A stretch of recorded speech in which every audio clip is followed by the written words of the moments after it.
एक बहुत अच्छा समय, रात्रि के 9:15 का एक समय होता है। पहले भी एक बार कथा में कहा है, आप लोगों ने ध्यान दिया होगा। जिस व्यक्ति का रोग बीमारी समाप्त नहीं हो रही हो, हॉस्पिटल में पड़ा हुआ है, कोई बहुत भारी बीमारी में ग्रसित है, छूट ही नहीं पा रहा, तो रात्रि को 9:15 पर किसी भी दिन शंकर भगवान के शिवलिंग का, जो तुम्हारे घर में शंकर जी विराजमान हो उसका आप, या शंकर जी के मंदिर में जाकर शंकर जी का थोड़ा सा जल, उसमें थोड़ा सा आंवला पड़ा हुआ हो। क्या पड़ा हो? आंवला, मतलब आंवले के पानी से शंकर का अभिषेक पूजन कर लीजिए। उसका नाम लेकर कर लो। जो रोग से ग्रसित हो, 1 दिन 2 दिन 3 दिन करोगे, वो हॉस्पिटल से छुट्टी करके आ जाएगा, उसका रोग समाप्त हो जाएगा। दिया लगाइए और दिया लगाकर उसका अभिषेक पूजन स्मरण करिए, शिव का स्मरण।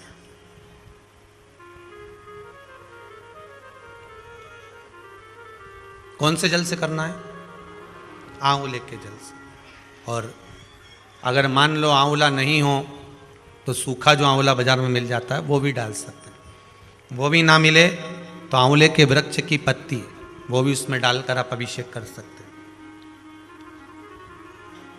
महाराज, कार्तिक का महीना है, आंवले के वृक्ष के नीचे आप दीपदान करें, आंवले के वृक्ष के नीचे आप जड़ का पूजन करें, अर्चना करें।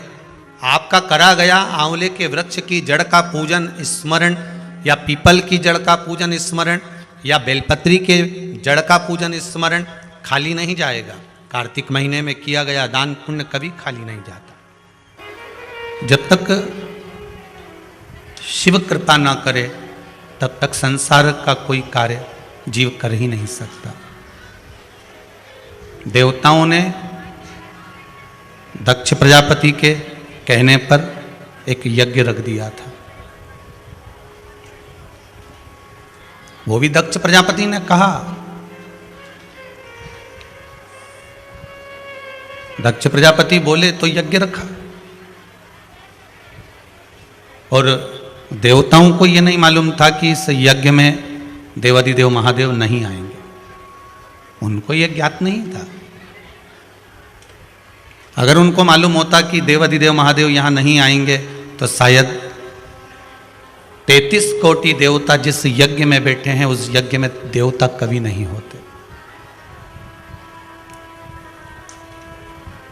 जहां देव हैं, अगर वहां महादेव नहीं है तो देवता के होने का कोई लाभ नहीं है।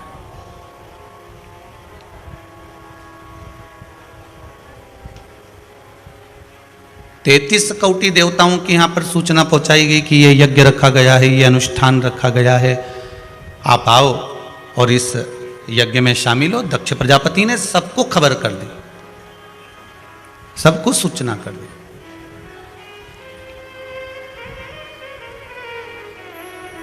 आप इस यज्ञ में आइए और इस यज्ञ में आकर इस यज्ञ की शोभा बढ़ाइए। पर देवताओं को यह पत्र नहीं मिला, देवताओं को यह सूचना नहीं मिली कि साहब यहां पर शंकर नहीं आएंगे। अगर यह सूचना मिल जाती कि शिव यहां नहीं पहुंचेंगे तो शायद देवता वहां पहुंचते क्या? नहीं। अगर आपसे कह दिया जाए कि जीजी भाई दूज पे तू आना और अपने बच्चों को लेकर मत आना, भांजा भांजी मेरे घर में नहीं आना चाहिए, तो जीजी जाएगी क्या भाई के घर? जम के तो बोलो, नहीं जाएगी ना। वो क्यों जाएगी? जब उसके बच्चे नहीं जा रहे, भांजा भांजी नहीं जा रहे, बच्चे नहीं पहुंच रहे, तो बहन जाकर क्या करेगी? फिर वो जाएगी नहीं, मना कर देगी कि भैया मैं नहीं आ सकती। हाँ, इतना जरूर हो सकता है, अगर मामा मामी कह दे, परिवार वाले कह दें कि एक काम करना, भांजा भांजी को भेज देना, तू बाद में आ जाना, तो ये चल जाएगा। बोले चलेगा कि नहीं चलेगा? हाँ ठीक है, भांजा भांजी पहुंच जाए और क्या चाहिए। पर कोई कह दे कि बहन तू आ और बच्चों को मत ला, तो वो नहीं चलेगा। 33 कोटि देवताओं को निमंत्रण भेजा गया, 33 कोटि देवताओं को कहा गया, सूचना पहुंचाई गई, सब दूर खबर करी गई कि साहब ये यज्ञ हो रहा है, यज्ञ का आयोजन रखा गया है, पर ये नहीं कहा गया कि इसमें महादेव नहीं आएंगे। इसमें यह नहीं कहा गया कि इसमें महादेव नहीं पहुंचेंगे। इसमें तो यह बात कही गई कि यहां यज्ञ रखा है और इस यज्ञ में आप सबको आना है, इस यज्ञ को आप सबको पूर्ण करना है। सारे देवता बंठन कर जा रहे हैं। जैसे आप लोग आए हो ना कुबेरेश्वर धाम में बंठन के, ऐसे सब देवता जा रहे हैं, बड़े श्रृंगारित होकर, सब अपने अपने वाहन से, सब अपने अपने सुख से जा रहे हैं, श्रृंगार कर कर तैयार होकर आनंद के साथ पहुंच रहे हैं।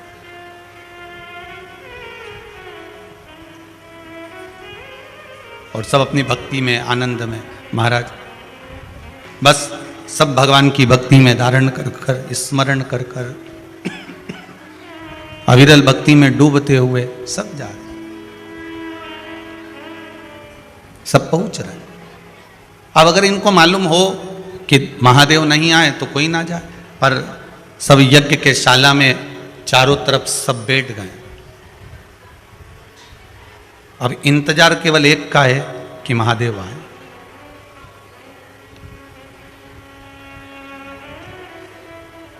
इंतजार केवल एक का है कि महादेव जी आए, महादेव जी पहुंचे। सब इंतजार कर रहे हैं कि कैसे भी महादेव जी आ जाएं, कैसे भी महादेव जी यहां पहुंच जाएं। यज्ञ प्रारंभ हो गया, आहुतियां छूटना प्रारंभ हो गई। ओम ब्रह्मवे स्वाहा, ओम विष्णवे स्वाहा, सब आहुतियां दी जा रही हैं।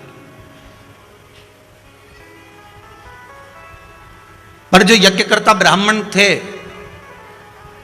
दक्ष प्रजापति के यहां पर, जितने यज्ञकर्ता ब्राह्मण थे उन ब्राह्मणों से कह दिया था शिव जी की आहुति नहीं होना चाहिए, शंकर का नाम नहीं आना चाहिए। यहां सबसे बड़ी परेशानी नाम की होती है। सबसे बड़ी परेशानी नाम की है। किसी ने दान दिया और उसका नाम नहीं आया तो वो कहेगा साहब हमारा नाम नहीं आया। बल्कि उसको ये कहना चाहिए साहब आपकी लिस्ट में देखो कि कहीं हमने जो रुपया भेजा है, हमने जो पैसा भेजा है वो आपके पास पहुंचा कि नहीं पहुंचा। अगर पहुंच गया होगा ये जरूर पूछो कि वो पहुंचा कि नहीं पहुंचा, आपके पास में उसकी रसीद आई कि नहीं आई, जवाब आया कि नहीं आया, कुछ लिखकर भेजा कि नहीं भेजा, कि साहब आया कि नहीं आया, उसकी सूचना जरूर हो।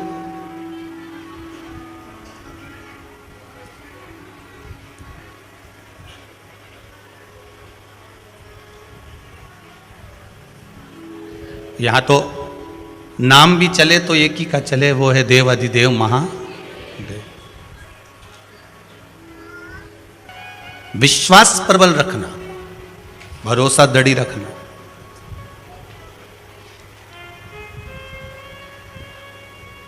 शिव कथा कह रही है देवताओं को अगर मालूम होता कि यहां शंकर नहीं आएंगे तो शायद देवता भी नहीं आते। दक्ष प्रजापति ने जिन ब्राह्मणों को करा था वो ब्राह्मण आहुतियां छुड़वा रहे थे। ब्रह्मवे स्वाहा, विष्णवे स्वाहा, इंद्राय स्वाहा, सबकी आहुति चल रही थी, पर शंकर के नाम का कहीं संबोधन ही नहीं था।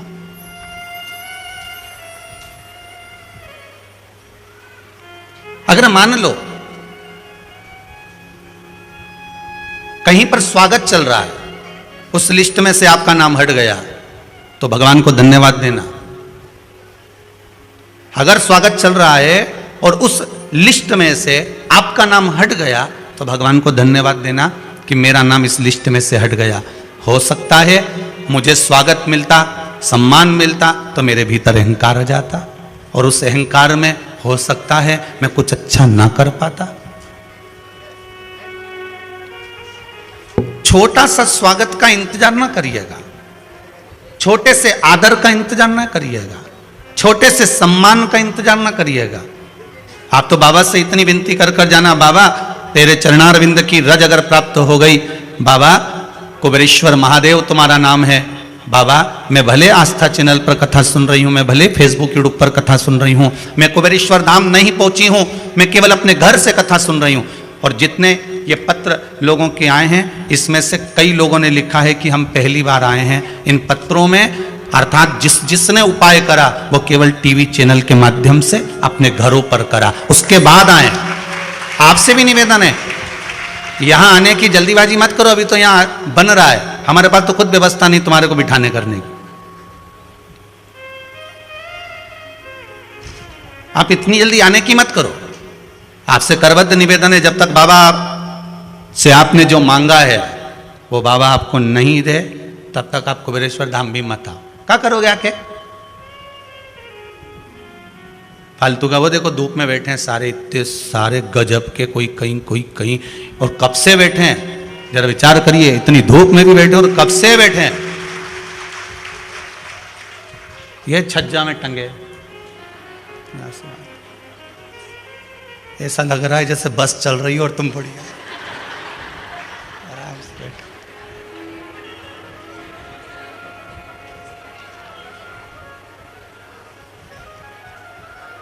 आज मैं भी बैठ के देखूंगा वहां, कितना आनंद आए ये भी। और ऐसे ही नहीं बैठू, मूंगफली लेके बैठूंगा।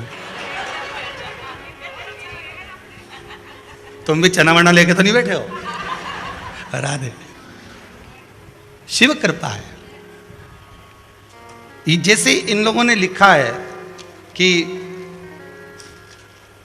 महाराज जी,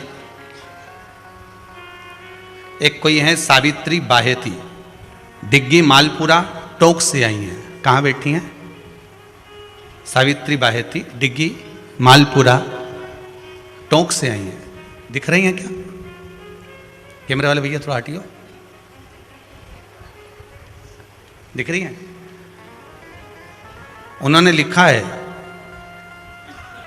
श्री शिवाय, थोड़ा सा हटना बाबू जी, माइक पहुंचाइए जरा।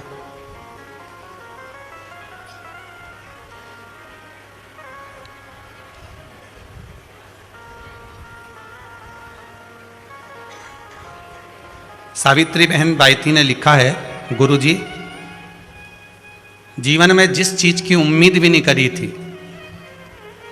मैंने सारी उम्मीदें जहां टूट चुकी थी, बाबा ने मेरी सारी उम्मीदें वापस जगा दी और सब काम कर दिया। ये लिखा है। श्री शिवाय नमस्तुभ्यम। श्री शिवाय नमस्तुभ्यम। सावित्री बहन, आप कहाँ से आई हुई हैं? मैं डिग्गी मालपुरा टोंक जिले से आई हूँ जी। आपने लिखा है इसमें पशुपति व्रत का। हाँ, मैंने पशुपति व्रत किए थे, लेकिन मुझे जिस चीज़ का पता भी नहीं था वो मुझे भगवान ने दे दिया जी। हाँ, मेरी बेटी सिंगापुर में रहती है, उसने मुझे बताया भी नहीं था और उसको अभी 1 हफ्ते पहले ही मुन्ना हुआ है। जी जी, बाबा की कृपा हो। बहुत बहुत भाव से आपने जो पत्र लिखा है उसके लिए बाबा आपकी सारी मनोकामनाएं जो पूर्ण करा है, आगे भी ऐसे ही करते रहे विराज जी। बहुत बहुत साधु महाराज। ऐसे कई पत्र आपके विश्वास के हैं। यहाँ तो आप लोग बाद में आए हो, पर पहले विश्वास, आपका भरोसा, आपकी दृढ़ता। आस्था चैनल के माध्यम से जितने लोग कथा सुन रहे हैं, आप सबसे करबद्ध निवेदन, और फेसबुक यूट्यूब पर जो श्रवण कर रहे हैं उनसे भी निवेदन है, यहाँ आने की जल्दी मत मचाना। और कोई जगह होती तो लोग आपको डोंडी पीट पीट के बुलाते कि तुम तो आओ साहब, आओ साहब, पर हम हाथ जोड़ करके तो इतनी जल्दी मत मचाओ। पहले बाबा से निवेदन करो, पशुपति व्रत करो। शिव महापुराण के उपाय हमारे यूट्यूब पर डले हुए हैं, जिसमें हम व्यास गादी पर बैठकर बोलते हुए दिखें, वही उपाय करना। कई लोगों ने नकली नकली उपाय बना लिए हैं, वो अपना फोटो हमारा लगा देते हैं और बोलते वो लोग हैं। कुछ गलत गलत उपाय करवा देते हैं जिससे लोगों का काम नहीं होता। व्यासपीठ का फोटो जिसमें हो, व्यासपीठ से बोलते हुए हम नजर आ रहे हों, उसी का प्रयोग करो। और एक बार प्रयोग करो, उसके बाद अगर बाबा आपको दे दे तो ये कुबेरेश्वर की धरा आपकी है। आते रहो, हर 3 महीने में बाबा बुलाता रहे, हर 3 महीने में बुलाए। एक बार यहां से जाना, उसके बाद कहकर जाना कि 3 महीने बाद वापिस आऊंगी, तैयारी कर कर रख लेना। बाबा से भी कहकर जाना, तो बाबा को भी लगेगा ये फिर आएगी फिर कुछ लेकर जाएगी, तैयारी कर। नाम की मूलता नहीं है। भगवान देवाधिदेव महादेव का नाम का उच्चारण, देवाधिदेव महादेव के नाम का स्मरण, देवाधिदेव महादेव के नाम का उच्चारण ब्राह्मण नहीं करे। दक्ष प्रजापति ने कह दिया था ये नाम नहीं आना चाहिए, यह नाम नहीं पहुंचना चाहिए। आपका अगर कहीं सम्मान नहीं हुआ, आदर नहीं हुआ, सत्कार नहीं हुआ, चिंता मत करना, बाबा ने आपके लिए कुछ अच्छा ही सोच कर रखा होगा।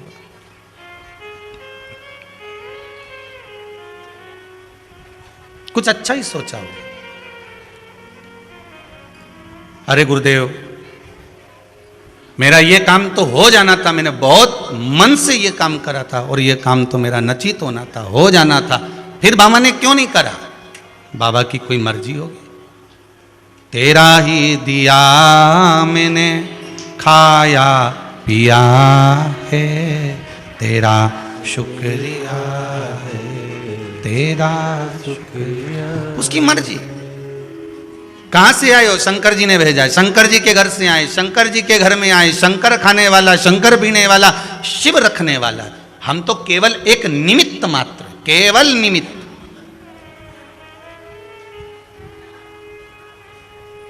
उससे ज्यादा हमारा कुछ भी नहीं है।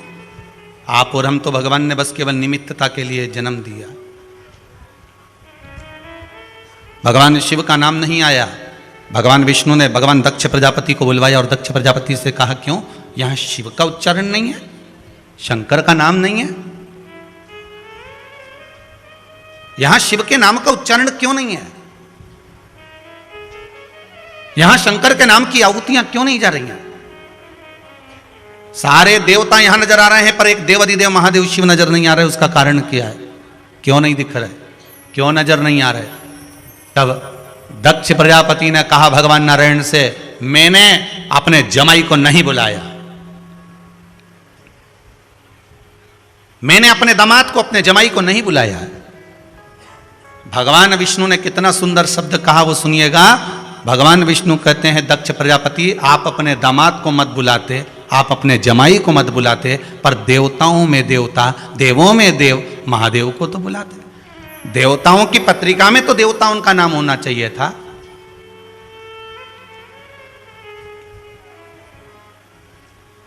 आप मत बुलाओ, आप अपने दामाद को मत बुलाइए, आप अपने जमाई को मत बुलाइए, पर देवाधिदेव महादेव को, जो देवताओं की श्रृंखला में हैं, जो देवताओं के साथ बैठते हैं और देवताओं में भी देव महादेव हैं, उनको तो आमंत्रित करना था आपको। तो आपने उनको क्यों नहीं बुलाया? आपको तो उनको बुलाना था, आपने उनको आमंत्रित क्यों नहीं करा? अरे है तो वो मेरा दामाद, है तो वो मेरा जमाई। बस भगवान विष्णु कहते हैं यही बात समझाने के लिए तो मैंने कृष्ण अवतार लेना है, यही बात समझाने के लिए मैं कृष्ण अवतार लूंगा। क्योंकि अर्जुन कहता है ये भीष्म पितामह मेरे हैं, अर्जुन कहता है गुरु द्रोणाचार्य मेरे हैं, अर्जुन कहता है कि ये कौरव मेरे हैं। भगवान कृष्ण अवतार लिया ही काय के लिए था? केवल अर्जुन को समझाने के लिए कि यहां जितने तेरे सामने खड़े हैं ये सारे के सारे तेरे लुटेरे हैं, ये तेरे को छोड़ने वाले नहीं हैं। तो 2 सेकंड के लिए बाण छोड़ना बंद कर दे, ये तेरे ऊपर आक्रमण कर देंगे। तू एक क्षण के लिए रुक जा, ये तुझे मार देंगे। ये सारे संसार के लोग, भगवान कृष्ण कहते हैं मैं केवल, आपको लगता है कि आपका दामाद है, आपको लगता है आपका जमाई है, पर शिव महापुराण की कथा कहती है, भगवान कह रहे मेरा एक अवतार इसी में निकल गया रिश्ते निभाने के चक्कर में। इनको बताने के लिए आया हूं मैं कि यहां कोई तेरा नहीं है। कौन किसका होगा? आधी रात को मरोगे, 2 घंटा रात्रि को सब अच्छे डिजाइन में रो लेंगे। आधी रात को मरे, 2 घंटा दमदारी से रोएंगे, खूब दम लगा के, जितना पावर होगा उतने पावर से। उसके बाद फिर बेटियों को फोन लगा दिया जाएगा, सवेरे आराम से ले जाने की तैयारी है 11 बजे तक। तब तक ईमानदारी से बोलो, रात्रि को 8 बजे कोई मर गया तो सवेरे 11 बजे तक कितने रोगे? बताओ जरा, ईमानदारी की बात तो बोलो रे, कितना रोगे? हमें तो एक बात याद आ गई, एक गांव में हमारे जजमान रहते थे, वो शांत हो गए, तो हमने सोचा यहाँ से कथा करने के लिए जा रहे हैं, तो कथा करने जा रहे हैं तो एक काम करें कि यहीं से अपन होते होते गांव में से प्रवेश करके और उनके 5 मिनट बैठते हुए और कथा में चले जाएं। तो अच्छा, उनको मरे हुए 10-12 दिन ही हुए थे। अब हमने कहा चलो यहाँ से मिलते मिलते चले जाएं। अब गाड़ी वहाँ से मोड़ी, जैसे उनके दरवाजे पर गाड़ी रुकी, दरवाज़ा बजाया, उनको भी नहीं मालूम था कि गुरुजी आ जाएंगे, और बस हम अंदर गए। एक बहू झाड़ू लगा रही थी, एक बर्तन मांज रही थी, एक कोई काम कर रही थी, एक कोई काम कर रही थी। जैसे ही बस पाँव रखा और एक बहू ने जो दरवाज़ा खोला और इन्हें जो देखा, और देखते से अब जो ऊँ करना चालू करी ने, बाकी की झाड़ू छोड़ी, बर्तन छोड़ी, सामान छोड़ी, सब एक जगह इकट्ठी हो गई, मुंडा ढक ढक के इतना सारा, और ऊँ करने बैठ गए। अब हम आशीष को देखें, आशीष हमें देखें।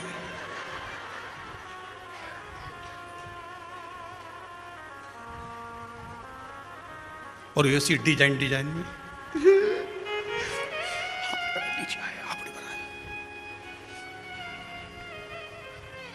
खूब रो।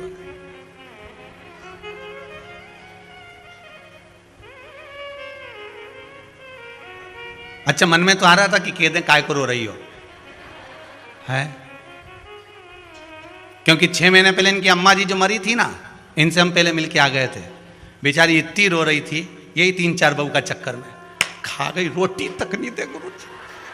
अच्छा, मन तो हो रहा था कि कह दे सारी बात। हमने कहा तो मेहमान बहुत सारे, अभी बोल देंगे तो मिर्ची लग जाएगी, वो भी काली वाली। एक तो काली मिर्ची लगती भी बहुत तेज है, बड़ी भयंकर लगे। अब बोल देंगे तो मिर्ची लगे, तो हमने कहा रहने दो बाबा। अब क्या बोले, तो हमने कहा रहने दो, क्यों रो रही हो, अब तो जो जीव को जाना था चले गया। गुरुजी, अम्मा अकेली चली गई। आशीष हमको देख रहा, हमने कहा पूरा मोहल्ला ले जाने वाली थी, अकेली चली गई। अच्छा, रोने वाले भी ये नहीं सोचते कि कैसे कैसे रो रहे हैं, इतना सभी नहीं सूचना दी, पता। अरे सूचना दे, लेटर लिख के जाएगी क्या कि मेरी कल जाना है मेरे को? इतनी सी भी सूचना, इतनी सी भनक नहीं पड़ने दी, चली गई। अब हमारी भी आदत थोड़ी सी बड़ी विचित्र है। हमने भी कह दिया कि वो अम्मा के पाँव में वो इतनी मोटी मोटी कड़ली डली थी, 4 थी, तुम बहू 3, एक और कहाँ गई? उसी को तो बेच के बार करेगी, उसी को बेच के। तो हमने कहा बाकी की 3, तो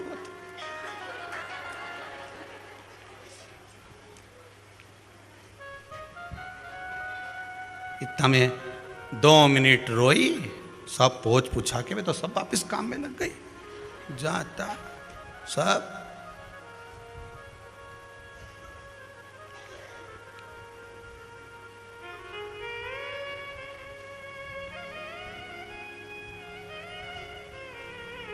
अम्मा का फोटो टंगा इतना बड़ा, आंख बड़ी बड़ी थी उनकी अम्मा की, उसमें से उनकी लड़की बोली, गुरुजी ऐसा लगता है अम्मा जी के देख के कि ये तो गई नहीं। मैंने कहा बिल्कुल नहीं गई है,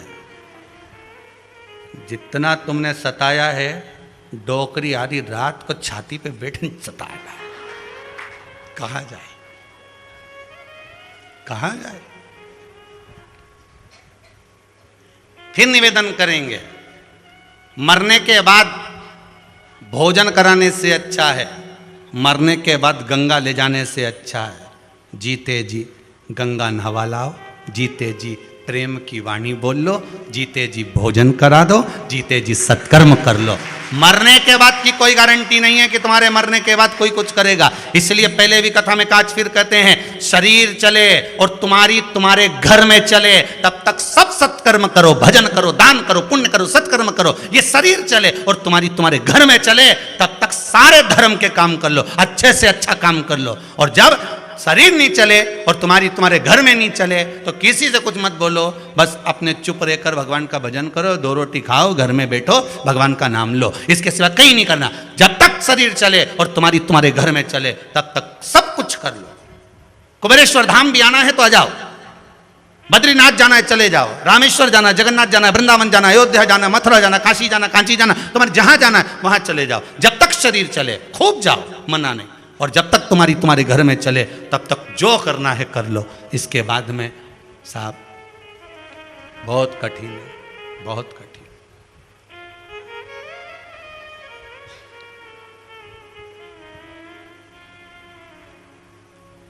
रोए तो रोए, कितने रोएंगे? रात को मरे सुबह तक कौन रोने वाला है? एक कमरे में पटक देंगे दिया लगा के, वो भी तेल का।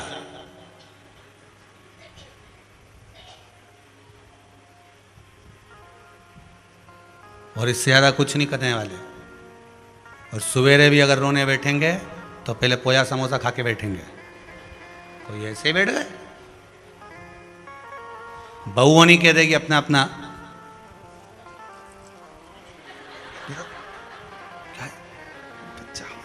छोटा छोटा बच्चा उन भूखा मरे, 11 बजे जाएंगे, अभी 9 बजे बच्चे भूखे हैं, रात से नहीं खाया, और जिसमें सब खा के सोया, छोटे छोटे बच्चों गए। उसने फोन लगाया अपने दोस्त को, 4 समोसे लिया ना, 4 पुड़िया पोया की बनवा लाना। इतने में बोली 5 लिया ना, 5। ये बच्चों को खिलाने के बहाने कमरा में ले गई, उनके खिलाया जितना खिलाया सब निपटा गई। आखिरी में बाहर आके बैठ गए, फिर बैठ। अभी भी इतनी नहीं रोई है, तो जब इंतजार करते हैं जैसे इसके अंदर से उठा के बाहर रखेंगे, अर्थी पे सुलाएंगे, तब थोड़ा पावर चाहिए, जनरेटर की आवाज तेज आना चाहिए, पावर। तब दमदारी से सब फिर अल्लाह अल्लाह के चिल्ला चिल्ला के रो, जोरदार जोरदार। ये केवल एक कथा कहानी नहीं, ये अपन सब की कहानी है। जी कहीं नहीं धरा, चाहे हम हो चाहे तुम हो, शिव महापुराण किसी एक की नहीं, ये शमशान में रहने वाले देव अधिदेव महादेव की है। पूरी शमशान की चर्चा है कि कैसा जीवन निकलेगा, अंत समय आपका हो चाहे हमारा हो, जाना सबको है, जाना सबको है।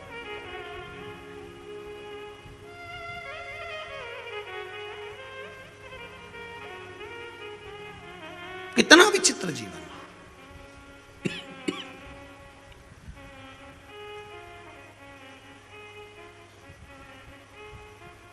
अब हमें लग रहा है कि हमारे भगवान विष्णु कहते हैं, दक्ष प्रजापति तुमको लग रहा है कि शंकर तुम्हारे दामाद है, शंकर तुम्हारे जमाई हैं, पर जब देवताओं की श्रृंखला में अगर आपने उनको गिना है तो देवताओं के लिए देवाधिदेव महादेव का होना जरूरी था।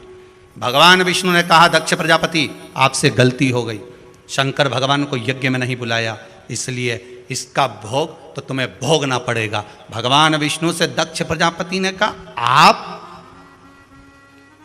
मैंने आपको तो बुलाया है ना यज्ञ में,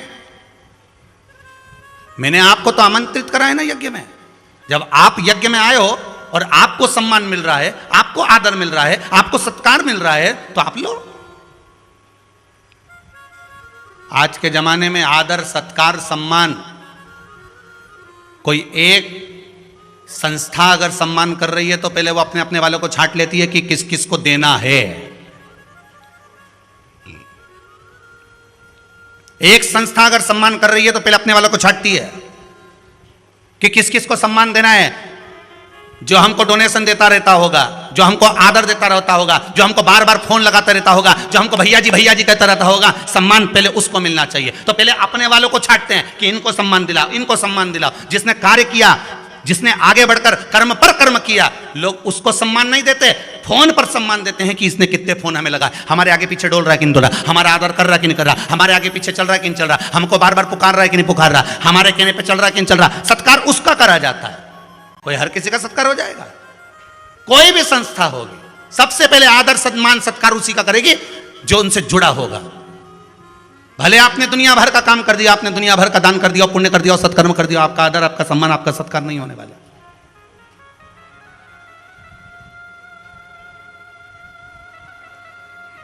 दक्ष प्रजापति भगवान विष्णु से कह रहे हैं आपका तो आदर हो रहा है ना, मैंने आपको तो आमंत्रित करा है, आपका सम्मान हो रहा है, आपको बुलाया गया है, आपका आदर हो रहा है। अगर आपका आदर हो रहा है, आपका सम्मान हो रहा है, आपका सत्कार हो रहा है, तो आप बैठो यहां पर सिंहासन पर। भगवान विष्णु कहते हैं दुनिया की रीत बस यही तकलीफ दे जाती है कि एक व्यक्ति को जिसको आदर सम्मान सत्कार मिलता है वो खुद भी बस मौन हो जाता है, चुप हो जाता है, बता नहीं पाता कि साहब उसका सम्मान होना था, उसका आदर होना था, उसका सत्कार होना था, वो सत्कार के लायक था, उसको बुलाना था, उसको आमंत्रित करना था। आपको तो अपना मिल गया ना। भगवान विष्णु कह रहे यही तो दुख है।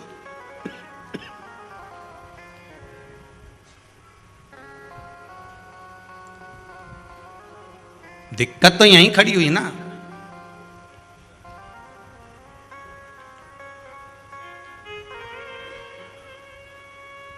और नहीं महाराज, भगवान विष्णु तो बस मौन होकर बैठ गए, मंच पर बिठा दिया, आदर कर दिया, सम्मान कर दिया। उसको भी मालूम है कि उसको नहीं बुलाया, उसका आदर नहीं हुआ, पर इनका आदर हो गया इसलिए इनको मौन। और दक्ष प्रजापति कह रहे हैं आपका तो सम्मान हो रहा है, आपका आदर हो रहा है, आपको सत्कार मिल रहा है, आपको सम्मान मिल रहा है, आप चुप होकर बैठेंगे। भगवान विष्णु बैठ तो गए और भगवान विष्णु के हृदय में यह बात सुहा ही नहीं। थोड़ी देर इंतजार करा, बाट जोई, प्रतीक्षा करी। जब भगवान शंकर की धर्म पत्नी सती माता आई उस यज्ञशाला के पास, भगवान विष्णु ने माता को नमन करा, प्रणाम करा और भगवान विष्णु चल दिए। भगवान विष्णु ठहरे नहीं है। जहां पर किसी प्रतिष्ठित व्यक्ति का, सम्मानीय व्यक्ति का, आदरणीय व्यक्ति का अगर उपहास हो रहा है, उसके लिए खिल्ली उड़ाई जा रही है, उसके लिए अपशब्द कहे जा रहे हैं, तो शिव महापुराण की कथा कहती है वहां कभी मत बैठना। भगवान विष्णु भी उठकर चले गए थे। भगवान विष्णु भी नहीं ठहरे। भगवान विष्णु जैसे ही उठकर गए तो भगवान ब्रह्मदेव ने देखा तो भगवान नारायण से पूछा प्रभु कहां जा रहे हो? कहा यहां शंकर भगवान का अपमान हो रहा है, शिव जी के लिए अपशब्द कहे जा रहे हैं, भगवान शंकर के लिए ताने दिए जा रहे हैं, मैं सुन नहीं सकता। क्योंकि शिव निंदा केवल मैंने एक बार सुनी थी। देव ऋषि नारद ने मेरे पास में आकर कहा था कि शंकर भगवान कामदेव को नहीं जीते, मैंने जीता है। जब शंकर की निंदा मैंने सुनी तो मुझे घोड़े का मुंह लगा था और देव ऋषि नारद को बंदर का मुंह लगा था। आज फिर अगर शंकर की निंदा सुन लूंगा तो फिर पशु का मुख लगेगा। शिव महापुराण की कथा कहती है शंकर की निंदा करने वाला और शंकर की निंदा सुनने वाला, शंकर की निंदा करने वाला, सुनने वाला, ये दोनों का जन्म जानवर का होता है, पशु का होता है। ये कोई साधारण फिर मनुष्य के रूप में जन्म नहीं ले सकते। जो तुमको शिव की निंदा करता दिख जाए, जो शंकर की निंदा करता दिख जाए, जो कह दे कि शंकर पर दूध चढ़ाने से क्या होगा, शंकर पर तिल्ली चढ़ाने से क्या होगा, शंकर का ऐसा करने से क्या होगा, जो बार बार तुम्हें शंकर की निंदा करता हो, समझ लेना कि इसका जन्म अगला या तो किसी स्वान का होगा, या बंदर का होगा, या फिर घोड़े या गधे का होगा। इसका जन्म निश्चित है।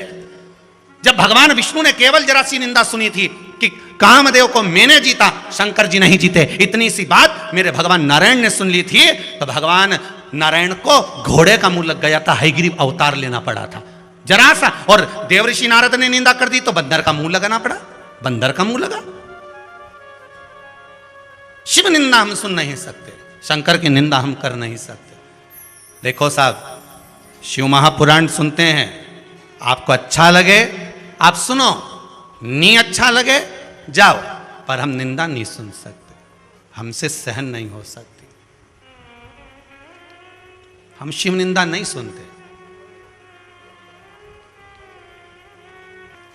शनि महाराज का एक पांव थोड़ा सा टेढ़ा है, मालूम है आपको? बोलो तो, मालूम है ना? शनि महाराज का एक पांव टेढ़ा है, पांव से लंगड़े हो गए थे। कारण क्या हुआ था?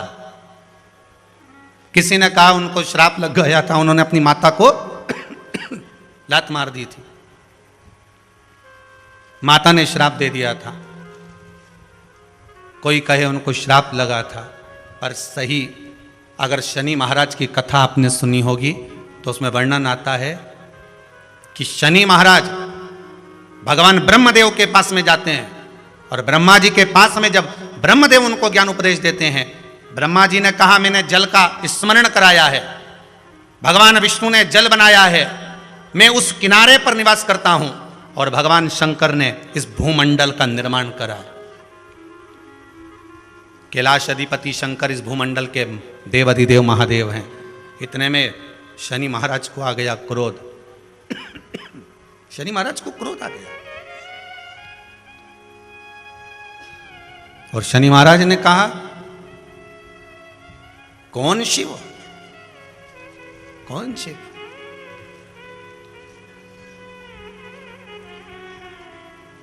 वो शंकर जो कैलाश पर्वत पर सांप लपेट के बैठते हैं, वो तो खुद मुझसे भय खाते हैं, वो तो खुद मुझसे डरते हैं। ब्रह्मा जी के सामने, ब्रह्मदेव के सामने निंदा कर दी। ब्रह्मा जी के नेत्रों से अश्रु गिरा, लग गया। जिस पांव से चलकर आया है निंदा करने के लिए, वही पांव में तकलीफ इसके हो जाए। और अहंकार में आकर अपनी माता को लात मार दी थी और माता ने श्राप दे दिया। ये सब उसी के कर्म से तो हुआ है, सब उसी के कर्म से हुआ। कौरव और पांडवों का युद्ध हो रहा था।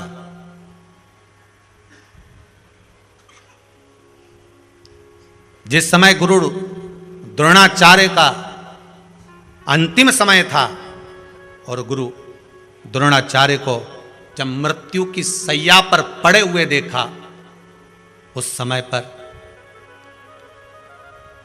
गुरु द्रोणाचार्य जब प्राणों को त्याग दिया, मृत्यु की सैया पर जब चले गए, अंतिम बिंदु गुरु द्रोणाचार्य का हो, अंतिम बिंदु। तब श्री वेदव्यास जी महाराज वहां आए। श्री वेदव्यास जी और वेदव्यास जी महाराज आए और श्री वेदव्यास जी महाराज ने आकर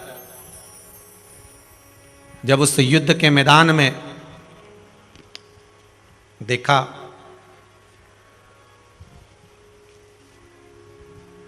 कि गुरु द्रोणाचार्य तो मृत्यु की सैया पर पड़े हैं, मर चुके।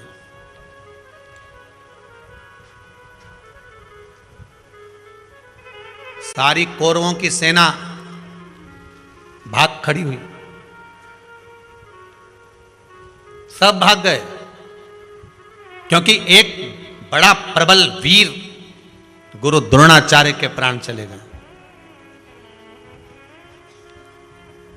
बड़े प्रबलता में मृत्यु की सैया के करीब में जब गुरु द्रोणाचार्य को लगने वाले बाण सम्मुख में थे और गुरु द्रोणाचार्य के सम्मुख में जब मृत्यु सैया नजदीक में थी, तब श्री वेदव्यास जी महाराज उस युद्ध क्षेत्र में पहुंचे और वेदव्यास जी महाराज को देखा तो अर्जुन ने हाथ जोड़कर नमन करा।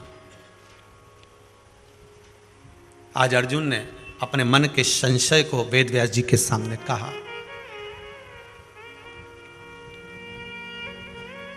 वसुदेव कृष्ण इतने बड़े योद्धा हैं, वसुदेव कृष्ण इतने बड़े वीर हैं, वसुदेव कृष्ण इतने बड़े योद्धा, इतने बड़े वीर, द्वारका के राजा हैं, पर मुझे इनकी एक बात समझ में नहीं आई। अर्जुन ने वेदव्यास जी से कहा, क्या बात समझ में नहीं आई? अर्जुन कहते हैं कि भगवान कृष्ण कहते हैं मुझसे कि प्रतिदिन जब तू युद्ध के मैदान में जाए, उससे पहले शंकर का स्मरण कर कर, शंकर का अभिषेक कर कर, शंकर को एक लोटा जल चढ़ाकर, उनका पार्थिव पूजन कर कर फिर तू जाना।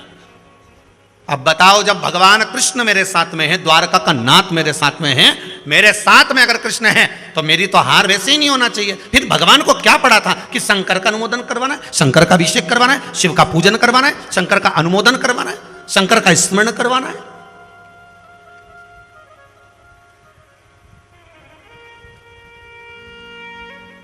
उनको क्या पड़ा था? बहुत ध्यान देना महाराज। 12 महीने शिवरात्रि आती है, बोलो सही है कि गलत है? 12 महीने आती है। श्रावण के महीने में भी शिवरात्रि आती है। कभी किसी ने आपको बताया था? सत्य बोलो, ईमानदारी की बात। किसी ने कहा था कि श्रावण के महीने में शिवरात्रि आती है, इस दिन अभिषेक करना, अनुष्ठान करना। हाँ, ये जरूर ब्राह्मण बोलेंगे कि सोमवार का अभिषेक करेंगे, श्रावण महीने में अभिषेक करेंगे, पर यह नहीं कहा कि शिवरात्रि आएगी तो इसमें अभिषेक करेंगे। श्रावण के महीने में शिवरात्रि आई, उसका अभिषेक आपने करा, उसका स्मरण आपने करा, उसका जो फल मिला, ये पर्चों में बहुत सारों में लिखा है कि हमको ये प्राप्त हो गया, हमको वो प्राप्त हो गया। अर्थात आप शंकर का अभिषेक पूजन अर्चना कर रहे हो तो भगवान कृष्ण स्वयं कह रहे हैं कि प्रतिदिन युद्ध के मैदान में जाने से पहले तू अभिषेक कर, पूजन कर, अर्चना कर।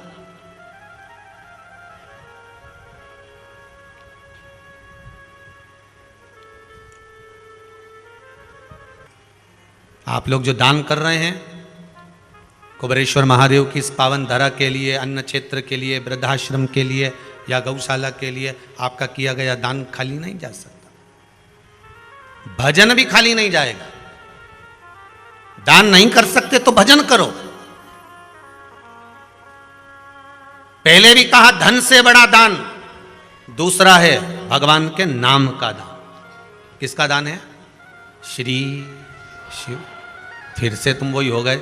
अरे साथ में बोलो, श्री शिवाय नमस्तुभ्यम। ये दान है नाम का। इस व्यासपीठ से हम आपको नाम दान दे रहे हैं। आप घर जाते जाते इस नाम को दुनिया को दान देते जाओ। भरोसा दृढ़ी नाम जाप करते रहो। कलयुग केवल नाम आधारा। तुलसीदास जी ने यहां राम नहीं लिखा है, नाम लिखा है। नाम जपो।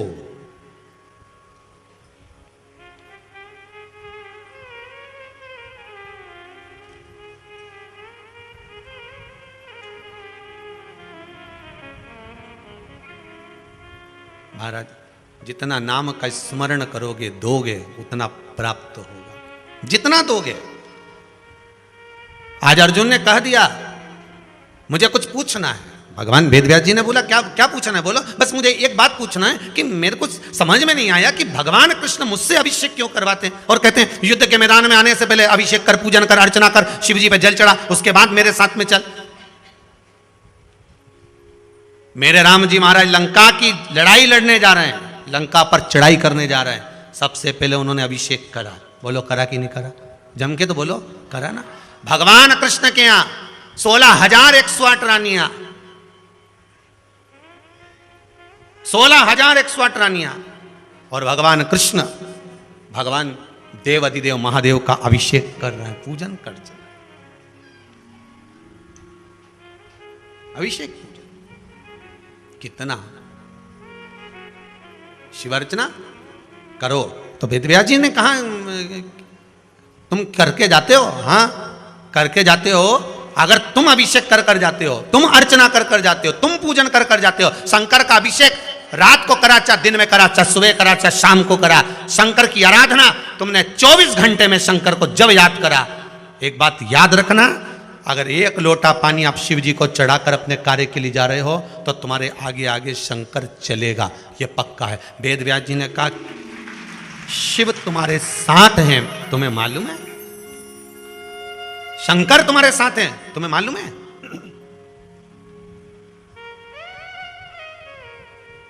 वो कैसे?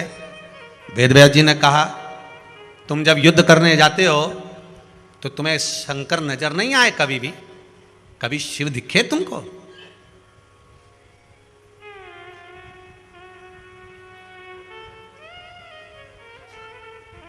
शंकर कभी नजर आए आपको?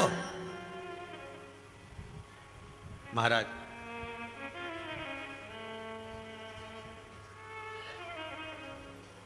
आए हैं। मैं जब युद्ध के मैदान में युद्ध करने जाता हूं, मेरा रथ भगवान कृष्ण जब दौड़ाते हैं एक त्रिशूल लेकर, अदृश्य सा, नजर ही नहीं आता ऐसा, बस जटा दिखती है, त्रिशूल दिखता है, कोई मेरे रथ के आगे खड़ा होकर युद्ध लड़ता दिखता है, समझ में नहीं आता वो कौन होता है।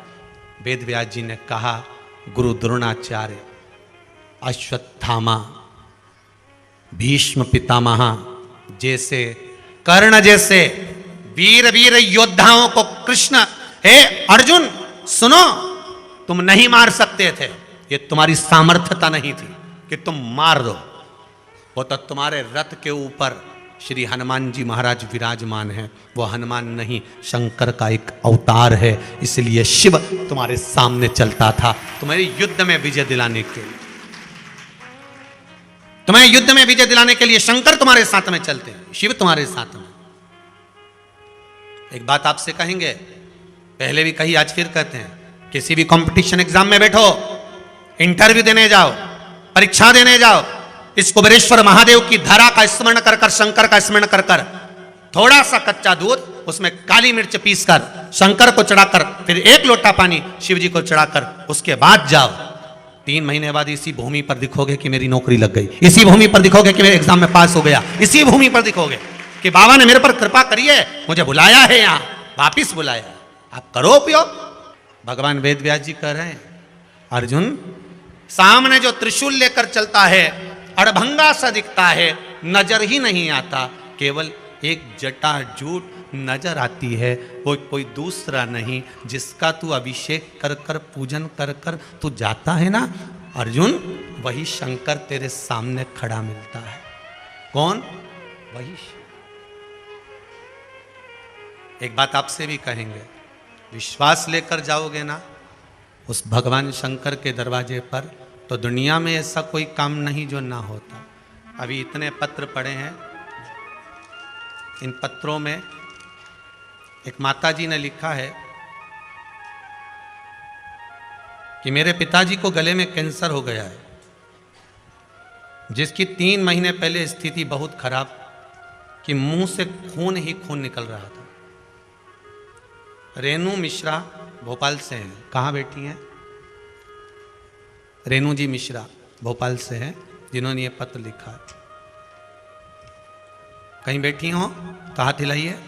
रेनू जी मिश्रा, इन्होंने पत्र लिखा है, कहीं दिख रही हैं क्या? नहीं है? रेनू जी मिश्रा, इन्होंने पत्र लिखा है कि पिताजी को कैंसर हो गया था, जिसकी 3 महीने पहले स्थिति बहुत खराब थी, मुंह से खून निकलता था, आवाज़ निकलना बंद हो गई थी, ऑपरेशन करने का डॉक्टर सब हो गई बात। ये रेनू मिश्रा ने पत्र लिखा है। सब जगह से हार गए, तब आखिरी में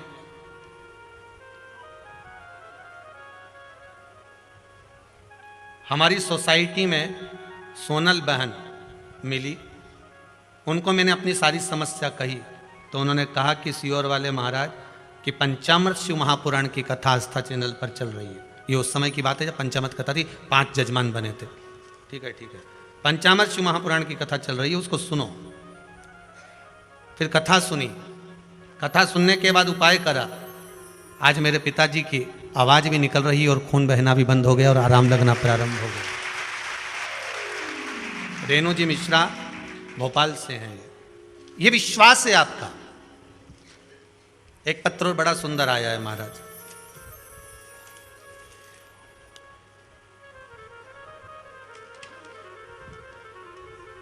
श्री कन्हैया लाल जी डाबी हैं, नागदा जंक्शन उज्जैन से। कहाँ बैठे हैं? कहाँ है कन्हैया लाल जी डाबी? थोड़ा आगे आएंगे और माइक उतना दूर नहीं जाएगा, माइक दो ना जरा उनको, माइक की आवाज आ जाएगी वहां से, देव जरा जाकर पहुंचाइए माइक। हाँ यहीं बीच में आ जाओ कन्हैया लाल जी, हाँ दिख जाएंगे आप।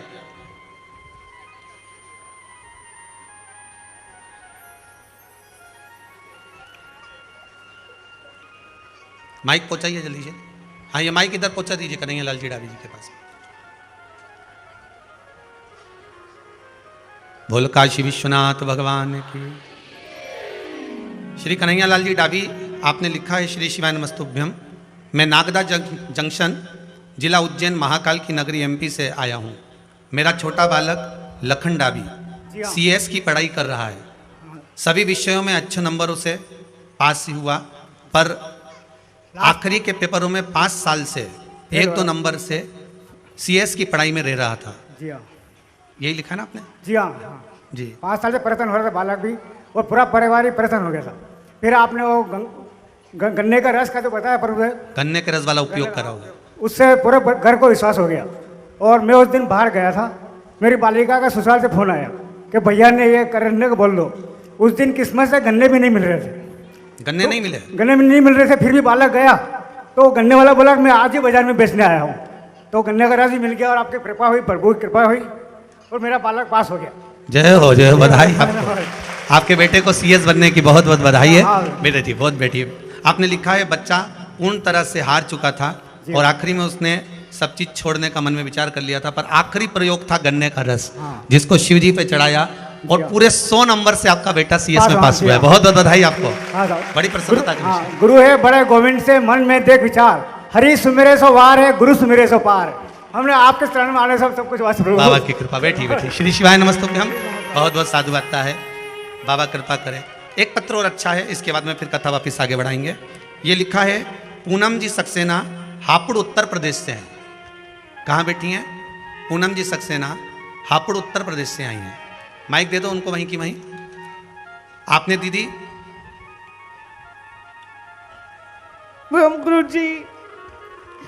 गुरु जी प्रणाम। श्री शिवाय नमस्तुभ्यम बहन। आपने इसमें बहुत बड़ा पत्र है और इसमें सबसे सुंदर बात ये लिखी है कि आपकी बेटी का है ना? जी जी। उसने मेडिकल का BHMS मेडिकल आदि का एग्जाम दिया था और हर बार फेल होती गई, हर बार रिजल्ट उसके डाउन होते गए, पर आखिरी में उसने सब छोड़ दिया था। फिर क्या हुआ? जी बस मैंने उसे काउंसलिंग में बैठाला, आपकी कथा सुन के पूरे विश्वास से। मेरा ऑपरेशन हुआ था, मैं लेटी रहती थी, रोती रहती थी, तो उसमें आपका उपाय और श्री शिवाय नमस्तुभ्यम सुना। बस उसी से मैंने उसे काउंसलिंग में बैठाला। एक बार काउंसलिंग में नहीं आया, दोबारा में उसका नंबर आया, वो भी पहले देखा तो नहीं खोला लैपटॉप। दोबारा रात को 2 बजे छोटी बेटी ने बताया दीदी का कॉल लेटर आ गया। जय हो बाबा महादेव की जय हो। बैठिए, बहुत बहुत बधाई आपको। हिम्मत ना हारिए बाबा। बैठिए बैठिए बैठिए। बहुत सुंदर बात है। आखिरी में उस बच्ची ने इसमें लिखा है कि महाराज सब जगह से हार गई, फेल हो गई थी, पर मेरी माँ ने मुझे कहा कि तू कथा तो सुन, रिजल्ट आगे आ जान दे। और कथा सुनी, रात को 2 बजे वापिस कॉल लेटर लैपटॉप पर पहुंच चुका था। यही बाबा की कृपा। बैठिए। शंकर की कृपा करुणा होती ही ऐसी है। जब सारी दुनिया से हार जाओ ना, तब आखिरी में उसके पास जाना। हम फिर कह रहे हैं आपसे, सब जगह से जब हार जाओ तब उसकी शरण में पहुंच जाओ और फिर विश्वास रख कर करना। जैसे गन्ने का रस शंकर पर चढ़ाया, प्रयोग तो बता दिए जाते हैं व्यासपीठ से, आप लोग उसको लिख लो ना लिखो, आप अपने जीवन में उतारो ना उतारो, वो आपके ऊपर है, पर जीवन में वो कहीं ना कहीं फल दे ही जाते हैं। जिस आस और विश्वास के साथ आप लोग आए हो ना, इतना विश्वास तो मुझे मेरे महादेव पर तो मुझे है। इतना विश्वास तो मैं मेरे महादेव पर करता हूं कि मेरे जैसे को भी घोड़े पे से उठाकर व्यासपीठ पे बिठा सकता है, तो तुमको भी उठाकर वह आगे ले जा सकता है। इतना विश्वास मुझे मेरे महादेव पर है। हम बहुत बड़े कथाकार तो नहीं हैं, जितने बड़े बड़े लोगों के मंच बनते हैं लाखों लाखों रुपए के, हमारी इतनी कैपेसिटी नहीं है कि उतने लाखों का हम मंच बना सके। हमारे पास में इतना भी नहीं कि हम बहुत बड़े बड़े होटल और आश्रम वृंदावन में बने हैं, जैसे काशी में उज्जैनी में बने, हम ऐसा बना सकें, यह हमारी सामर्थ्यता नहीं है। पर एक बंगला जरूर बना रहे हैं, वो आपके दिल में बना रहे हैं, शंकर का बंगला है वो, दूसरा बंगला नहीं। मेरे शिव का बंगला है, वो आपके हृदय में। और जिसके हृदय में शंकर अगर एक बार बैठ गया, तो ये विश्वास है मेरा कि वो छोड़ेगा नहीं। दुनिया की हर विपदा में, दुख में, तकलीफ में, कष्ट में, वो तुम्हारे सामने, जैसे अर्जुन के सामने शंकर युद्ध के मैदान में रहते थे, वैसे आपके सामने रहेंगे। पांडवों के बनाए हुए मंदिर पूरे भारत की भूमि पर है, आप जाकर देखना। अभी यहीं से भोपाल के आगे भोजपुर जाओगे तो पांडवों के द्वारा निर्मित मंदिर है, भोजपुर के महादेव। आप केदारनाथ जी चले जाएं, पांडवों द्वारा निर्मित। आप जिस जगह पर जाएंगे, पांडवों के द्वारा शंकर जी के मंदिर बनाए गए। पांडवों ने ना नारायण के मंदिर बनाए, ना किसी देवता के बनाए, अगर बनाए तो शिव के मंदिर बनाए। क्यों? अर्जुन से वेद व्यास जी ने जो कहा था, तो वेद व्यास जी बोले थे, अर्जुन जो तेरे सामने युद्ध के मैदान में युद्ध लड़ रहा था, वो कोई दूसरा नहीं, मेरा त्रिशूलधारी, त्रिपुंडधारी, कैलाशी मेरा शंकर था, जो सब संहार कर रहा था, सामने खड़ा था। विजय तुझे मिल रही थी और युद्ध वो लड़ रहा था। हमारा कहना आपसे केवल इतना सा है, विश्वास टूटने मत देना। कल की कथा में कहा था रंगत, संगत और मेहनत। क्या है? मेहनत, रंगत, संगत और मेहनत। जैसे इस बच्ची ने हिम्मत नहीं हारी, फेल हो गई, फिर डाउन हो गई, फिर डाउन हो गई, उसकी मां उसको हिम्मत देती रही कि शिव पुराण सुनती रहे और पढ़ाई करती रहे। कार्य स्मरण, हारने नहीं दिया। और इसने विश्वास नहीं तोड़ा तो उसको रात को 2 बजे आकर कागज देना पड़ा कि ये रिजल्ट तेरा आ गया है और तू तैयारी कर ले जाने की। अगर हिम्मत और विश्वास अगर आपका दृढ़ है, भरोसा पक्का है, तो क्यों हारे? और कम नहीं छोड़ता वो। अपने को लगता है कि मैं फेल हो गई, भगवान ने मेरा बुरा कर दिया। नहीं, वो बच्चा जो CS की पढ़ाई कर रहा था डाउन हो गया, उसको लगा कि अब नहीं है, पर आखिरी में जब आया तो 100 पूरे नंबर उसमें लिखा है। शब्द पढ़िएगा आप, इस व्यासपीठ समझाएं तो इसमें लिखा है, ये नीचे लिखा हुआ है 100 नंबर पूरे मिल गए उसको, एक भी कम नहीं पड़ा। ये बाबा की कृपा होती। अब विश्वास अगर शिव जी पर है तो ये सब, वो कहते हैं ना, समस्या बड़ी है, समस्या हो तो हो पर शंकर तो है साथ, शिव नजदीक में। बाबा दुनिया के दुख हरता है, फिर मेरे क्यों नहीं हरता? वो हरेगा। भगवान विष्णु भी जब माता सती आई चले गए। शंकर अगर यहां नहीं, शिव की निंदा नहीं सुन सकता मैं शंकर की निंदा नहीं कर सकता। ब्रह्मा जी पूछ रहे कहां जा रहे हो? नहीं, मुझे यहां नहीं रहना, मैं जाऊंगा, क्योंकि यहां शंकर की निंदा चल रही है और मेरे को फिर पशु का मुख लग जाएगा। मेरे को यहां रहना नहीं है, मैं जाऊं, मुझे नहीं रहना है। क्या करूंगा मैं यहां रहकर? भगवान विष्णु चले गए, सती मैया आई, क्रोध की अग्नि में माता सती जलकर भस्म हो गई, जल गई मां। शंकर भगवान को मालूम पड़ा, महाराज जटा में से बाल तोड़कर भेजा, रुद्रगण आया, वीरभद्र के साथ में युद्ध प्रारंभ हुआ। दक्ष प्रजापति का सिर कट गया, क्योंकि अहंकार जहां होता है सबसे पहले वही कटता है। आपको पहले भी कथा में कहा था, जिस जिस चीज का अहंकार होगा सबसे पहले वही जाएगी।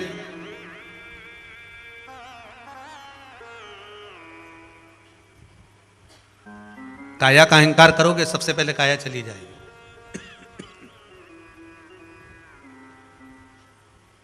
माया का अहंकार करोगे तो माया चली जाएगी। अगर भगवान आपको धन दिया है ना, और भगवान ने अगर थोड़ा बहुत पैसा आपको देना चालू कर दिया है, तो इन हाथों से थोड़ा थोड़ा सत्कर्म करना प्रारंभ कर देना।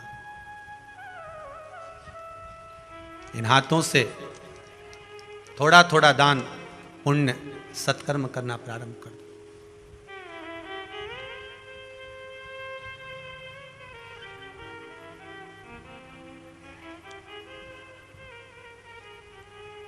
थोड़ा थोड़ा पुण्य। ये कथा इस हॉल की जगह वो टीन शेड में भी कर सकते थे कि सब बैठ जाते, पर वहाँ करे तो टेंट लगवाना पड़ता, नीचे भी छाछ ज़्यादा करवाना पड़ती, मंच बड़ा बनाना पड़ता, पैसा ज़्यादा खर्चा होता है। उस पैसे को बचाकर कुछ नहीं तो आपके भोजन में अगर लगेगा तो लोग पेट भर कर खाकर जाएंगे, तो दुआ तो देंगे। बस इतनी सी बात है। कई लोग कहे गुरुदेव वहाँ रख लेते, बड़ी जगह थी वहाँ बैठ जाते। व्यवस्था करो, अन्य जगह पर कम से कम। या सवेरे आप लोग तो जो ठहरे होंगे उनको मालूम होगा, सवेरे चाय की व्यवस्था रहती है, फिर नाश्ते की व्यवस्था रहती है, इसके बाद भोजन की व्यवस्था रहती है, फिर 4 बजे जैसे 5 बजे कथा छूटेगी, खिचड़ी प्रसाद की व्यवस्था रहती है, फिर 7 बज जाएगी, फिर भोजन की व्यवस्था रहती है। बोलो सही है कि गलत है? जो ठहरे हाथ उठाओ, सही है कि गलत है? जितने यहाँ सारी व्यवस्था, तो आप लोगों को खिलाकर, क्योंकि मेरा शंकर इस दरवाजे पर आया है, आपके रूप में केवल आप नहीं आए हो, मेरा होकर दानी आया है। उसका आदर हो जाए, उसका सत्कार हो जाए, उसका सम्मान हो जाए, कुछ सेवा आपकी हो जाए। ठीक है, कथा अपनी जगह पर है, हो रही है, टीवी पर आप लोग सुन रहे हैं, और मैं तो आस्था चैनल के श्रोता हूँ, चाहे फेसबुक यूट्यूब के श्रोता हूँ, सबके चरणों को नमन कर कर कहता हूँ, आपके बराबर दानी भी कोई नहीं होगा। जो आप दान कर रहे हैं वो आपका यहाँ लग रहा है, आपके बराबर दानी भी नहीं होगा। बहुत आपका दान सत्कर्म पुण्य आपका प्रबल है, जो आप यहाँ लगा रहे हैं। पुण्यता है आपकी, करो सेवा, मिले मौका। और आपको भी धन्यवाद है, मेरी माताएं आती है सीधे रोटी बेलने पहुंच जाती है, कहीं कोई काम में लगी हुई हैं, कहीं कुछ काम में बना रही हैं, खिला रही हैं, खा रही हैं, आनंद कर रही हैं। यही सेवा है। कुबेरेश्वर महादेव में इस भूमि पर जब भी आओ, अपने साथ आटा चावल लाने की जरूरत नहीं, आप तो आओ ने बनाओ ने खाओ ने जाओ। तुम तो ऐसे आओ जैसे मायका में जा रही हो। शंकर जी हमारा भाई और हम तो वहां पहुंच गए, बनाया खाया कुछ चले, और जितने आए उनको भी खिला दिया बना के। बस प्रेम वही चाहिए शिव महाराज। मैं यहां रुक नहीं सकता। शंकर जी गए, दक्ष प्रजापति का सिर कटकर गिर गया। अहंकार है, ये झुकता नहीं है। अगर व्यक्ति जीवन में झुकना सीख जाए ना तो सारी बात ही खत्म हो जाए। अकड़ना मुर्दे की शान है और झुकना जीते की पहचान है। माना सास ने गाली दे दी, अपशब्द कह दिया, ताने दे दिए, ताड़ा बोल दिया, कुछ भी बोल दिया, पर अकड़ करके मायके में कई बहुओं का एक नियम बन गया, हमें नहीं जाना, बस नहीं जाना तो नहीं जाना, मेरे को तुम्हारे साथ नहीं रहना, नहीं रहना, मायके में रहूंगी, रहो। पर एक बात अपनी जिंदगी में उतार कर रखना, तुम्हारी किस्मत में अगर पहला ऐसा लिखा है तो तलाक लेने के बाद दूसरी कर कर देख लेना, वो भी भेरू ही मिलेगा, यह पक्का है। थोड़ा निभाना सीखिए। क्या सीखना है? जम के बोलिए, थोड़ा निभाना सीखिए। किस्मत है, तुम्हारे माँ बाप ने अच्छा देख कर दिया था, बोलो सही है कि गलत है? जनक जी महाराज ने राम जी को देख कर दिया था कि अयोध्या का राजा को दे रहा हूं और आने वाले समय में ये युवराज बनेगा, राजा बनेंगे। अपनी बेटी ब्याहने से पहले, और एक बेटी नहीं ब्याही जनक जी महाराज ने, चार चार ब्याह दी, क्योंकि उन्होंने देखा घर अच्छा है, परिवार अच्छा है, कुटुंब अच्छा है, कबीला अच्छा है, राजसी ठाठ है, सारा राज घराना है, तो उन्होंने एक बेटी नहीं चार दे दी। सीता और मिला मांडवी शुद्ध कीर्ति, चार चार ब्याह दी। घर देख सकते थे, धन देख सकते थे, पेट्रोल पंप और वेयर हाउस देख सकते थे, खेती देख सकते थे, पर बेटी का भाग्य किसने देखा? गई माता जानकी, थोड़े दिन निवास करा और एक मंथरा ने काम बिगाड़ दिया ना, 14 वर्ष के लिए वनवास चली गई। बोलो सही है कि गलत है? जब इतना जनक जी महाराज के पास में इतने विद्वान विद्वान पंडित थे, जनक जी के महाराज के पास में इतने विद्वान विद्वान थे, लग्न पत्रिका दिखाई होगी, पत्रिका मिलाई होगी, 28, 29, 30 कितने गुण मिले होंगे, तुम्हारे भी मिले होंगे, बोलो तो सही। और उसके बाद इतना गुण मिलाया, इतना सब कुछ देखा, 3 महीने तक तो फोन पे बात चलती रही भेरू और जगदम्बा की। विचार तो करो कितनी बात चली, इतने में पहचान नहीं पड़ी कि वो कैसा है और ये कैसी है, पर बात चलती रही। एक दूसरे को गिफ्ट भी देखे आए, मिले, होटल में 4-4 घंटा बात करी, तब पहचान नहीं हुई। और अब इसके साथ नहीं रहूंगी, मेरे को तो तलाक चाहिए, चाहे कुछ भी हो जाए, नहीं रहना, नहीं रहना। तो जाओ, जाने के बाद दूसरी शादी करोगे तो पक्का विश्वास है कि तुझे अच्छा मिलेगा। जब भगवान ने किस्मत में ये लिखा तो दूसरा भी हो सकता। इसलिए एक के साथ निभाने का प्रयास करिए, थोड़ा जजों को आराम से रहने दीजिए। अदालत में सबसे ज्यादा केस चल रहे हैं केवल यही। क्यों वकील साहब, आप तो यहीं बैठे हो, वकील ही है ना ये भी, तो वकील साहब यही बैठे हुए हैं। और हमारे महाराज जी बैठे हुए हैं यहाँ पर, महेश्वरी समाज इंदौर के पंडित हैं। आपको भी मालूम होगा, ज्यादा से ज्यादा केस आज के जमाने में बस केवल तलाक के। क्यों? हम सीख बच्चों को नहीं दे पा रहे, हम सिल्लक दे रहे हैं बच्चों को, पर सीख नहीं दे रहे हैं, संस्कार नहीं दे पा रहे। जरा सा कुछ हुआ, माँ ने भी कह दिया मत जा, बैठी रहे, जॉब कर, नौकरी कर, काय को चिंता करना, दूसरी जगह करा देंगे। करो मना, निभाओ, थोड़ा सा निभाना सीखो साहब, ठीक है? हाँ, ज़्यादा अगर गड़बड़ है ना, ज़्यादा ही तकलीफदायक है ना, तो बात दूसरी है, पर थोड़ी थोड़ी बात में तो चलता रहता है। ये तो शंकर पार्वती का भी तो देखो, मंगल विवाह कितना जोरदार था। शिव जी के घर में था क्या? अरे बोलो तो सही। जब पार्वती जी अंदर गई, शंकर भगवान से पूछा कि रहेंगे कहाँ? शंकर जी बोले ये गुफा में। तो कि इनमें दरवाजा वरवाजा तो है ही नहीं, तो कि जरूरत ही नहीं, ये है नहीं बब्बा, दरवाजा पे बिठा दें, अपन चिंता मत कर जाए। तो इनमें गर्मी कितनी हो, एसी वैसी? शंकर जी बोले एसी की भी जरूरत नहीं है, ठंडक बहुत रहे। अच्छा, और तो खिड़की मिड़की भी नहीं है जा गुफा के अंदर। तो शंकर बोले, भगवान बोले खिड़की देखना है, अभी 2 मिनट में बुलाओ। उन्होंने जो डमरू बजाया, एक डाकनी ऐसी यही निकल के, उसका इतना दांत तो पूरा था, आगे के 2 दांत टूटे हुए, तो उनमें से खिड़की दिख रही थी। शिव जी बोले ये रही खिड़की मेरी चलती फिरती, हमारी चलती फिरती खिड़की है। पार्वती जी बोले आज के बाद मेरे को खिड़की भी नहीं देखना, तू तो जा जा बहनो जा, ऐसी खिड़की कई काम की, चलती फिरती खिड़की कई कर नहीं, हमें तो चाहिए नहीं जा। पार्वती जी बोली पानी कहां से भर के लाऊंगी? शंकर भगवान बोले कहीं नहीं जाना, अपना हेड पंप यहीं है, कहाँ जाए ले बा? तू तो बोल दे हंडा रख दे 4 से 8, अभी 2 मिनट में भरी दूं, कहाँ जाए?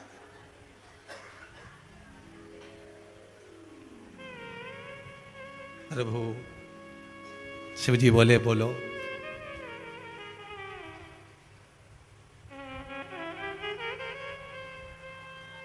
अब मेरा मन आपके चरणों में लग गया। शिव जी के बस यही लगाना है, यहाँ और कुछ नहीं करना है।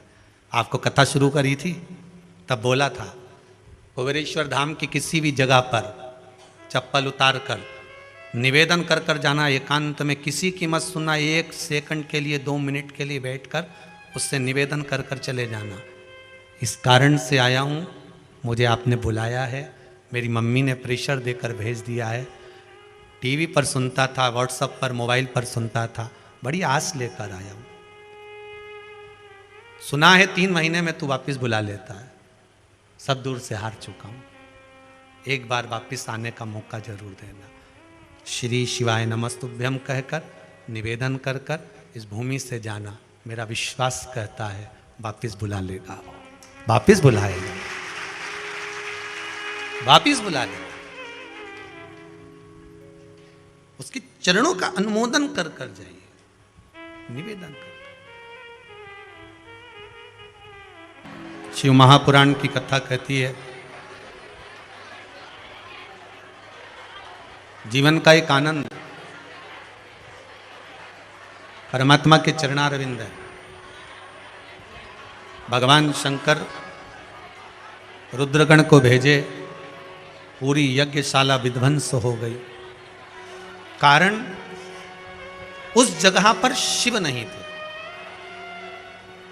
उस जगह पर शंकर नहीं थे।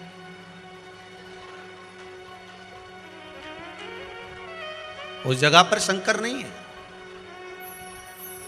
हाँ, जिस जगह पर शंकर रहते हैं उस जगह पर कुछ भस्म नहीं हो सकता। अगर शिव हैं तो भस्म का काम ही नहीं है। दक्ष प्रजापति अगर देव अधिदेव महादेव को आमंत्रित कर लेता तो यहां पर कोई पूरा यज्ञ विध्वंस होता नहीं। यज्ञ के विध्वंस होने का कोई कारण ही नहीं बनता।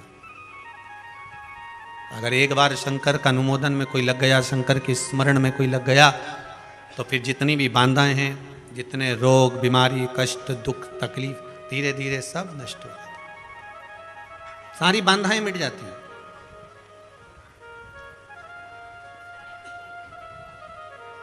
महाराज,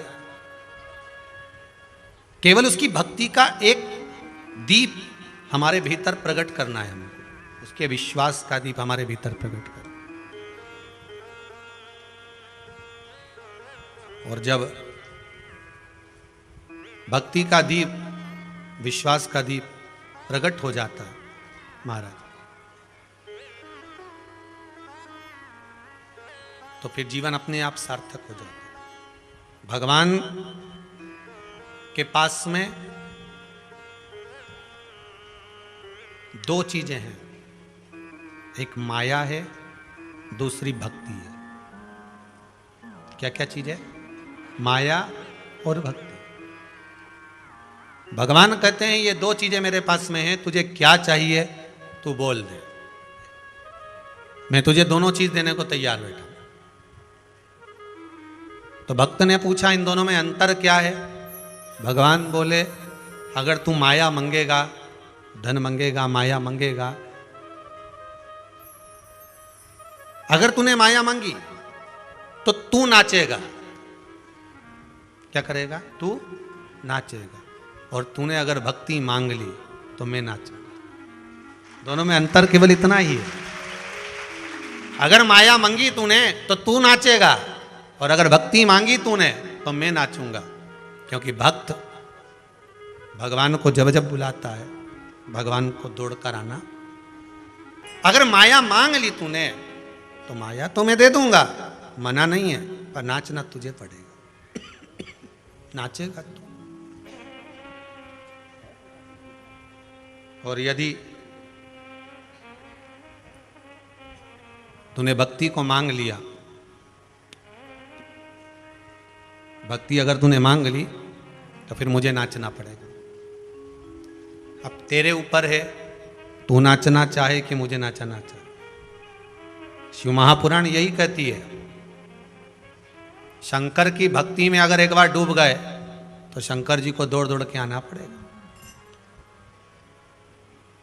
एक गुरु ने अपने चेले को एक मंत्र दे दिया। गाय भैंस चराता था, उसको मंत्र दे दिया, ओम नमः शिवाय।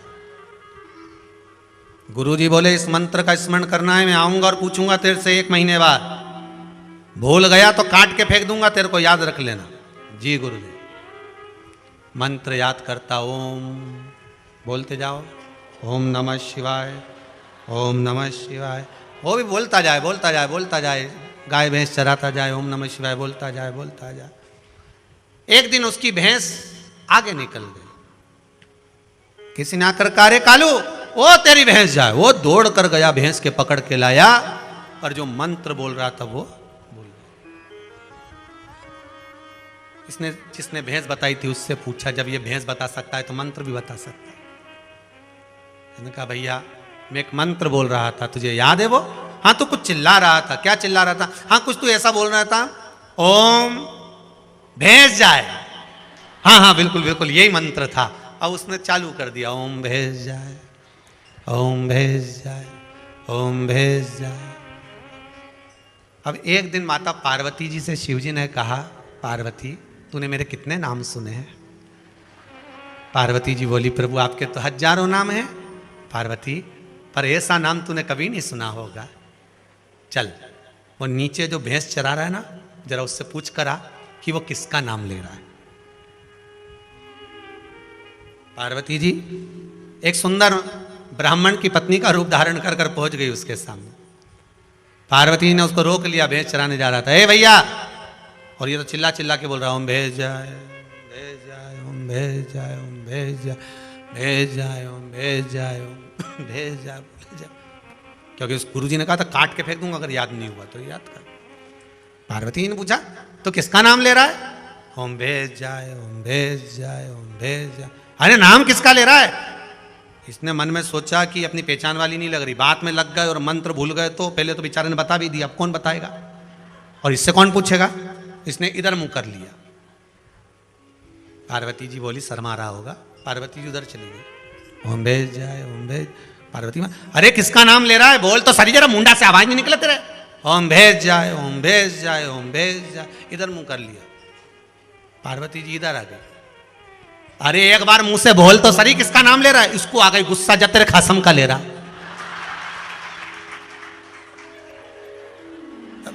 ये तो भागी सीधे शिव जी के पास। भोलेनाथ जी ने पूछा, पूछी आई किसका ले रहा है? तुम्हारा ही ले रहा है। भक्त है शिव, बड़ा दानी है महाराज। इतना सुनकर भी मेरे भोलेनाथ उसके सामने प्रकट हो गए। अब मंत्र कौन सा था और प्रकट शिव हो गए। अब भगवान जैसे ही आए तो इसने सोचा बताओ, पहले तो और लेडीज आई थी, जेंट्स ही गया, अब ये भी पूछेगा। तो भगवान ने कहा, मांग तुझे क्या चाहिए। तो ये भैंस की पूंछ पकड़ के खड़ा था। कहीं मांगू? ले भैंस चरा ला। मांगू क्या? मांग तुझे क्या चाहिए। तुम कौन? तो क्या हम शंकर भगवान। तू हमारा मंत्र पढ़ रहा है ना, तो कौन सा मंत्र जो तुम पढ़ रहे हो? पर मंत्र गड़बड़ है, मंत्र सही कर लो। मंत्र था ओम नमः शिवाय। प्रसन्न हो गया, शिव जी के चरण पकड़ लिए। मैंने गलत मंत्र का उच्चारण करा, उसके बाद भी आप मिल गए। शंकर भगवान कहते हैं मैं मंत्र से कब प्रकट हुआ? शबरी ने कौन सा मंत्र बोला था? कर्मा कौन से मंत्र को बोली थी? मैं मंत्र से कब प्रकट हुआ? भगवान कहते हैं मैं तो तेरे हृदय के भाव से, मन से प्रकट होता हूं। निर्मल मन सो मोहि पावै। मंत्र और साधना से प्रकट नहीं होता, मैं निर्मल भाव से प्रकट होता। दिल साफ नहीं हो, मन साफ नहीं हो और तुम बोले जाओ हमें तो इतना आता है, हमें तो इतना आता है, तो क्या प्रेम अनंत हो गया, रोम संत हो गया। प्रेम का भी मंत्र पढ़ लीजिए। प्रेम का मंत्र है भगवान का नाम, राम कृष्ण शिव नाम, ये प्रेम का मंत्र। शबरी अम्बा जपती रही, राम मेरे घर आएंगे और राम आ गए। कर्मा बाई जपती रही, कृष्ण मेरे यहाँ आएंगे, जगन्नाथ आएंगे, जगन्नाथ आ गए। मीरा जपती रही, गिरधर आएगा, गिरधर आ गए। नामदेव जी जपते रहे, हरि विठ्ठल आएंगे, हरि विठ्ठल आ गए। प्रेम से प्रकट होता है। आप बुलाओगे वो आएगा। भगवान शिव है ऐसे मेरे ओघड़दानी भगवान भूत बावन भूतेश्वर, मेरे शंकर करुणा सागर शिव विराजमान हुए। भगवान शंकर को पार्वती जी ने निवेदन करा, घर में 2 बेटे हैं, विवाह होना चाहिए। गणेश जी का विवाह प्रजापति विश्वरूप जी की सुंदर कन्या रिद्धि सिद्धि के साथ पक्का किया। गणेश जी दूल्हा बने, रिद्धि सिद्धि दुल्हन बनी। भगवान पधार रहे हैं श्री गणेश जी महाराज रिद्धि सिद्धि। बड़े आनंद के साथ 12 ज्योतिर्लिंग का स्मरण करेंगे। रिद्धि सिद्धि पधार रही हैं, जोरदार ताली बजाकर स्वागत करिए। श्री गणेश जी महाराज भी पधार रहे हैं भाव से। जयमाला हो रही है, सुंदर जयमाला का दर्शन करिए। रिद्धि सिद्धि भगवान गणेश जी महाराज के गले में जयमाला पहना रहे हैं। भगवान श्री गणेश जी महाराज का मंगल विवाह हुआ है। रिद्धि सिद्धि ने अपने गले की माला को उतार कर वापिस श्री गणेश जी महाराज के गले में पहना दी है। बोल श्री गणेश जी महाराज की।